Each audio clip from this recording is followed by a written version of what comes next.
Hi friends, ಹೇಗಿದ್ದೀರಾ ಎಲ್ಲರೂ? ಇವತ್ತು ಟೊಮೆಟೊ ಚಟ್ನಿ ಮಾಡೋಣ ಬನ್ನಿ. ಬೆಳ್ಳುಳ್ಳಿ 2 ಬಿಡಿಸಿಟ್ಕೊಂಡಿದ್ದೀನಿ, ಬಾಡಿಗೆ ಮೆಣಸಿನ್ಕಾಯಿ, ಖಾರದ ಮೆಣಸಿನ್ಕಾಯಿ, ಉದ್ದಿನಬೇಳೆ, ಜೀರಿಗೆ, ಕಡಲೆಬೇಳೆ ಮತ್ತು ಹುಣಸೆಹಣ್ಣು. ಈಗ ಟೊಮೆಟೊ ಒಂದು 5ರಿಂದ 10 ಹಚ್ಚಿಟ್ಕೊಂಡಿದ್ದೇನೆ. 2 ಈರುಳ್ಳಿ ಹಚ್ಚಿಟ್ಕೊಂಡಿದ್ದೇನೆ. ಈಗ ಬಾಣಲಿಗೆ ಎಣ್ಣೆ ಹಾಕ್ಕೋತಾ ಇದ್ದೇನೆ. ನಾನೊಂದು 5 ಸ್ಪೂನ್ ಅಷ್ಟು ಎಣ್ಣೆ ಹಾಕ್ಕೊಂಡಿದ್ದೀನಿ. ಈಗ ಹಚ್ಚಿಟ್ಕೊಂಡಿರೋ ಈರುಳ್ಳಿ ಸೇರಿಸ್ಕೊಳ್ಳೋಣ. ಅದಕ್ಕೇ ಬೆಳ್ಳುಳ್ಳಿ ಹುರ್ಕೊಳ್ಳೋಕ್ಕೆ ಇದು ರೆಡಿ ಮಾಡಿ ಇಟ್ಕೊಂಡಿರೋ ಎಲ್ಲ ಖಾರದ ಮೆಣಸಿನ್ಕಾಯಿ, ಬಾಡಿಗೆ ಮೆಣಸಿನ್ಕಾಯಿ, ಉದ್ದಿನಬೇಳೆ, ಜೀರಿಗೆ ಎಲ್ಲ ಮಿಕ್ಸ್ ಮಾಡ್ಕೊಳ್ಳೋಣ. ಈಗ ಹುರ್ಕೊಳ್ಳೋಕ್ಕೆ ಒಂದು ಸ್ವಲ್ಪ ಕರಿಬೇವು ಆ್ಯಡ್ ಮಾಡ್ಕೊಳ್ಳಿ.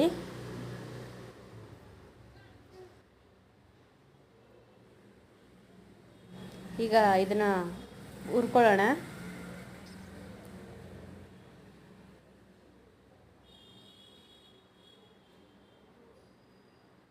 ಇದ್ರ ಜೊತೆಗೆ ಸ್ವಲ್ಪ ಕೊತ್ತಂಬರಿ ಆ್ಯಡ್ ಮಾಡ್ಕೊಂಡಿದ್ದೀನಿ. ಅದಾದಮೇಲೆ ಸ್ವಲ್ಪ ಟೊಮೆಟೊ ಆ್ಯಡ್ ಮಾಡಿಕೊಂಡೆ. ಹಚ್ಚಿಟ್ಕೊಂಡಿದ್ನಲ್ಲ, ಆ ಟೊಮೆಟೊ ಎಲ್ಲ ಆ್ಯಡ್ ಮಾಡ್ಕೊಂಡಿದ್ದೀನಿ. ಹುರ್ಕೊಳ್ಳೋಣ.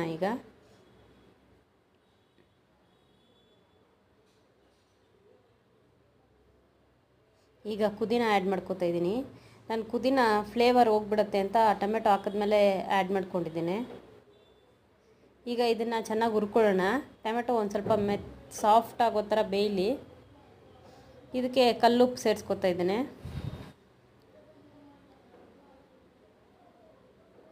ಉಪ್ಪು ಸೇರಿಸ್ಕೊಂಡಾಗ ಚೆನ್ನಾಗಿ ಬೇಯುತ್ತೆ, ಟೊಮೆಟೊ ಸಾಫ್ಟ್ ಆಗುತ್ತೆ.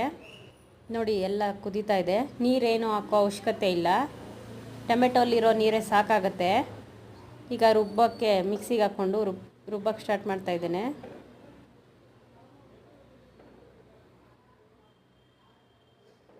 ಉಪ್ಪು ಎಲ್ಲ ಬೇಕಿದ್ರೆ ಆಮೇಲೆ ಟೇಸ್ಟ್ ನೋಡಿಕೊಂಡು ಹಾಕ್ಕೋಬೋದು. ಈಗ ರುಬ್ಬಾಗಿದೆ. ಇದಕ್ಕೆ ಬೇಕಿದ್ದರೆ ಆಪ್ಷನಲ್ಲು ಒಗ್ಗರಣೆ ಬೇಕಿದ್ದರೆ ಹಾಕ್ಕೋಬೋದು.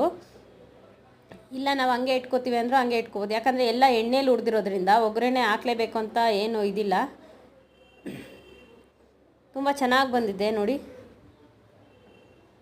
ತುಂಬ ಚೆನ್ನಾಗಿ ಅನಿಸುತ್ತೆ ಇಡ್ಲಿಗೆ, ದೋಸೆಗೆ, ಅನ್ನಕ್ಕೆಲ್ಲ.